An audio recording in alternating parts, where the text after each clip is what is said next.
नमस्कार.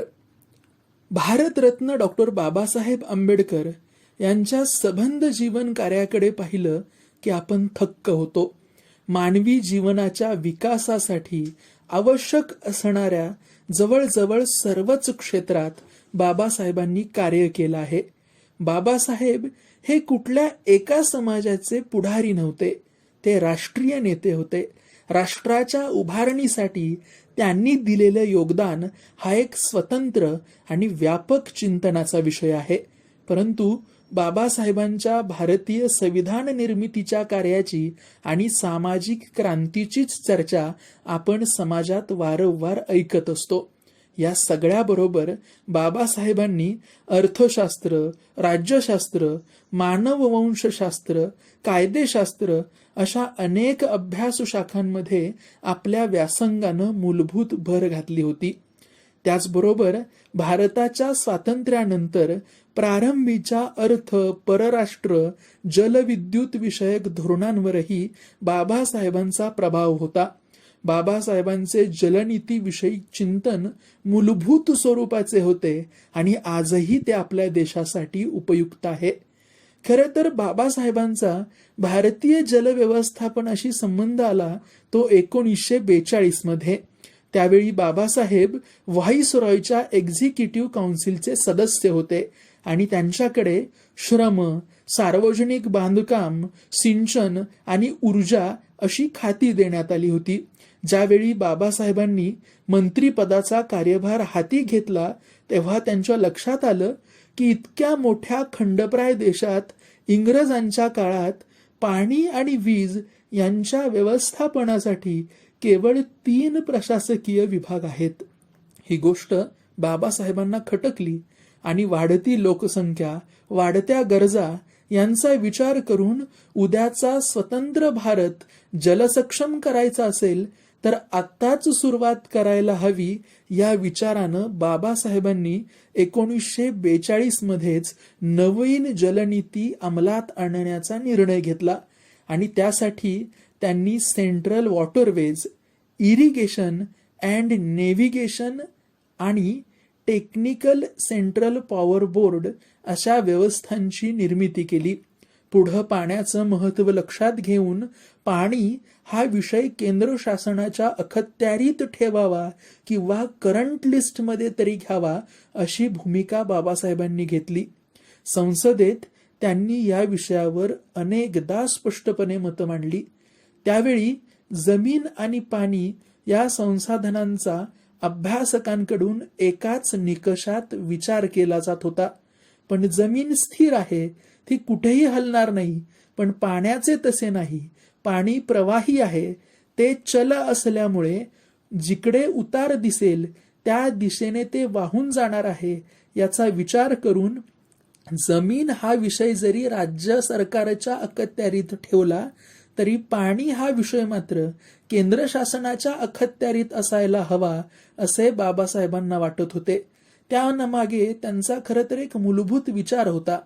या देशातल्या कृष्णा, गोदावरी, नर्मदा या नद्या आंतरराज्य वाहतात, तर गंगा, सिंधू, ब्रह्मपुत्रा या आंतरराष्ट्रीय वाहणाऱ्या नद्या आहेत. अशा वेळी जर भविष्यात काही समस्या निर्माण झाल्या तर त्या सोडवण्यासाठी केंद्र शासनाच्या हातात अधिकार असायला हवेत असं बाबासाहेबांना वाटत होतं. पण दुर्दैवानं त्यांच्या या विचाराला फारशी साथ मिळाली नाही आणि राज्यघटनेत पाणी हा विषय राज्यांकडेच राहिला. आणि आज त्यामुळंच गंगा कावेरी जोड प्रकल्प, महाराष्ट्र कर्नाटक कृष्णा पाणी तंटा, महाराष्ट्र आंध्र गोदावरी पाणी तंटा अशा अनेक समस्या आज निर्माण झाल्या आहेत. जर का आपण बाबासाहेबांच्या त्या काळातल्या विचाराने आणि दूरदृष्टीने पुढे गेलो असतो तर हा आजचा संघर्ष उभाच राहिला नसता असं मला वाटतं. बाबासाहेबांनी जलनीतीची 3 सूत्र मांडली होती. त्यामध्ये जलसंपत्तीच्या विकासासाठी नदी खोऱ्याचा आधार घ्यायचा आणि सिंचन प्रकल्प आणि योजनांची निर्मिती करायची. पण ती निर्मिती बहुउद्देशीय स्वरूपाची आणि मोठा व्यापक दृष्टिकोन ठेवून करायची असं एक सूत्र होतं. त्याचा फायदा असा होता की पिण्याचं पाणी, शेती, सिंचन आणि उद्योग क्षेत्रासाठी लागणारं पाणी आणि त्याचबरोबर त्या पाण्यातून जलवाहतूक आणि जलनिर्मिती असे उद्दिष्ट बाबासाहेबांच्या जलनीतीच्या सूत्रात होती. दुसऱ्या सूत्रात जलप्रकल्पांची उभारणी करण्यासाठी नदी खोरे प्राधिकरण व्यवस्था हे निर्माण करायला हवी असं बाबासाहेबांचं मत होतं. तर तिसऱ्या सूत्रात जलसंपत्ती आणि ऊर्जा क्षेत्राच्या विकास योजनांची यशस्वी अंमलबजावणी करण्यासाठी केंद्र पातळीवर कुशल तंत्रज्ञांच्या गटाची निर्मिती करून केंद्रीय तांत्रिक वीज मंडळ, central waterways irrigation and navigation commission अशा व्यवस्था बाबासाहेबांना निर्माण करायच्या होत्या आणि त्या सूचना त्यांनी केल्या होत्या.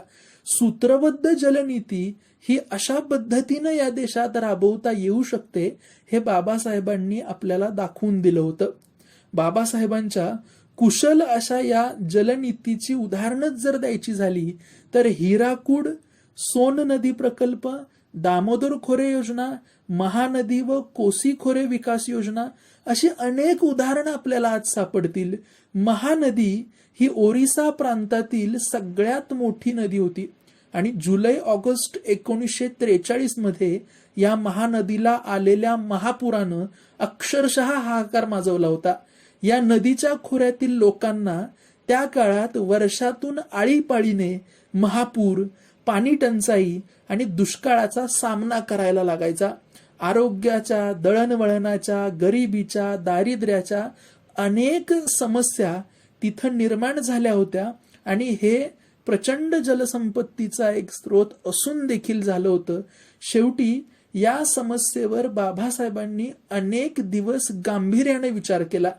त्यांच्या लक्षात आलं की अमेरिकेतल्या मिसौरी, मियामी आणि टेनिसी या नद्यांच्या भागातही काही दिवसांपूर्वी अशाच समस्या होत्या. त्यावर बाबासाहेबांनी अमेरिकेतल्या या नद्यांच्या खोऱ्यात केल्या गेलेल्या उपाययोजनांचा बारकाईने अभ्यास केला. पुढं ठिकठिकाणी बांध बांधून पाणी अडवणं, मातीचे कायमस्वरूपी संवर्धन होईल असे नियोजन आणि बहुउद्देशीय प्रकल्प त्यांनी त्यावेळी सुचवले. त्यानंतर महानदीवरील हिराकूड धरणाचा 3,24,000 हेक्टर क्षेत्राला मोठा लाभ झाला. 50 मेगावॅट वीज निर्मिती तिथं व्हायला लागली. हिराकूड धरण जगातील सर्वात मोठे धरण ठरले. सिलोनच्या क्षेत्रफळाच्या दुप्पट क्षेत्रफळ हे या जलाशयाचं असलेलं आपल्याला दिसून येतं.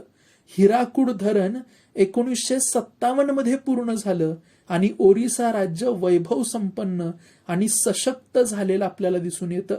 या सगळ्या गोष्टींच्या पाठीमागं बाबासाहेबांचा दूरदृष्टिकोन आणि दूरदर्शी नेतृत्व होतं. ही गोष्ट आपण लक्षात घ्यायला हवी. म्हणजे एकंदर काय तर बाबासाहेबांचे जलनीती विषयक विचार हे आजही आपल्यासाठी दिशादर्शक आहेत आणि त्याच विचारांचा उपयोग आजही आपण करायला हवा.